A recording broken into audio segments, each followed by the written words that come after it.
Graça e paz, amados irmãos. Chegamos ao capítulo 9 do livro Pastores da Família, de Voddie Baucham Jr., editora Monergismo. Esse capítulo está dentro da parte 3, cujo tema é Enriquecendo o Casamento, preparando homens para amar suas esposas como Cristo amou a igreja. Esse é o terceiro e último capítulo da parte 3, e o tema desse capítulo, capítulo 9, é liderança masculina no lar. É um capítulo que ele não se estende muito, mas o próprio autor reconhece que seria interessante dedicar mais tempo, mas o espaço não permite. Mas ele trata de assuntos de grande importância para tudo que é tratado ao longo do livro. Primeiro ele fala da Bíblia e da liderança masculina no lar. Depois ele fala de objeções a esse conceito de liderança masculina no lar que partem de dentro da igreja e objeções que partem de fora da igreja. E nós vamos ver de forma resumida nesse vídeo que, como eu tenho feito capítulo após capítulo, serve de apoio para o estudo com homens que temos feito aqui em nossa igreja. Logo no início, Voddie Baucham Jr. fala que esse assunto não deveria gerar tanta controvérsia, mas infelizmente em nossos dias, por causa do contexto cultural em que vivemos, esse assunto de liderança masculina gera muita controvérsia. E ele fala que a Bíblia ensina a liderança masculina do lar em vários trechos.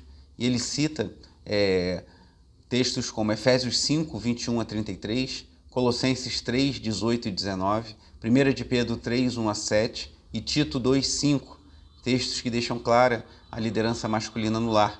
Mas ele diz ainda na página 129, que são os 3 primeiros capítulos de Gênesis que servem como fundamento teológico para a matéria, ou seja, ele vai à criação para mostrar que o conceito de liderança masculina no lar é um conceito estabelecido por Deus desde o princípio.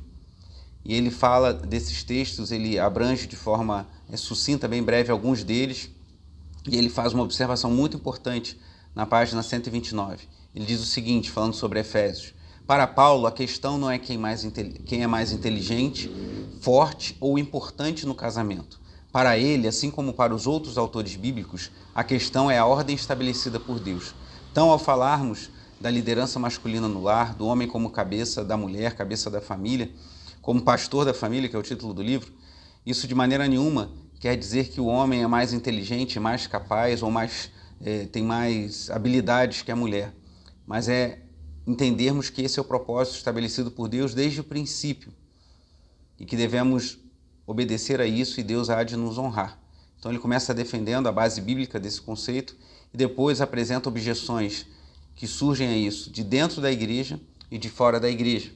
Ele diz, a partir das objeções que vêm de dentro da igreja, do que ele chama de uma espécie de movimento, mesmo que não seja formalizado com esse termo, que é o feminismo evangélico, que questiona esses textos mencionados, especialmente Efésios 5, tentando contextualizar a cultura da época. Por exemplo, sobre Efésios 5, ele diz que há um questionamento que é aquela determinação do apóstolo Paulo, da mulher estar sujeita ao marido, o marido, como cabeça da mulher, amar a esposa como Cristo amou a igreja, se é algo aplicável àquela cultura.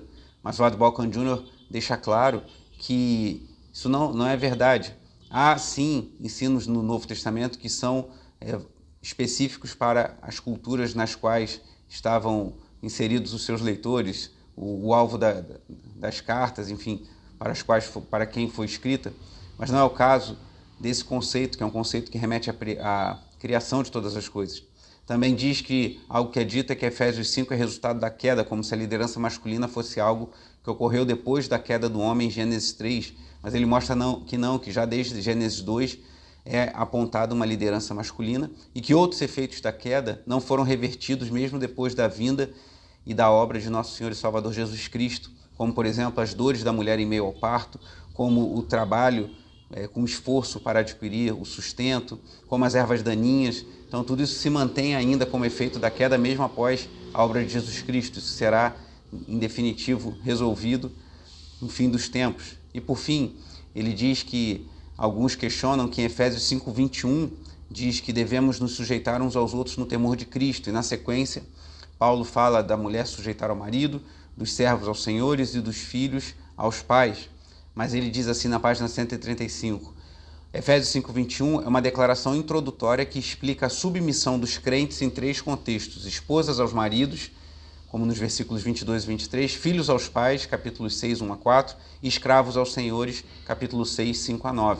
Então ele mostra que, embora mesmo de dentro da igreja surjam algumas vozes que geram objeção a esse conceito do marido como liderança masculina dentro do lar, não é difícil questioná-las e mostrar que, biblicamente, esse é um conceito que podemos sustentar. Ele cita também o texto de 1 de Pedro 3, em que o apóstolo Pedro insta a nós, como cristãos, a sabermos dar resposta às objeções que se levantam contra a nossa fé. Então é importante entendermos isso para mantermos a nossa posição como pastores da família e até mesmo para ensinarmos, mostrarmos aos nossos filhos por que entendemos que a nossa família deve funcionar dessa maneira. Após falar das objeções que partem de dentro da igreja, Voddie Baucham Jr. fala das objeções que vêm de fora da igreja. E ele afirma na página 135, o feminismo está em guerra com a liderança masculina. E ele diz, na página 136, em geral, enfrentamos oposição a partir de 2 frontes feministas, desigualdade e abuso. Sobre desigualdade, ele deixa claro que, embora a Bíblia aponte que há diferenças de papéis entre homens e mulheres, isso de maneira nenhuma significa uma diferença de valor. Homens e mulheres têm o mesmo valor diante de Deus.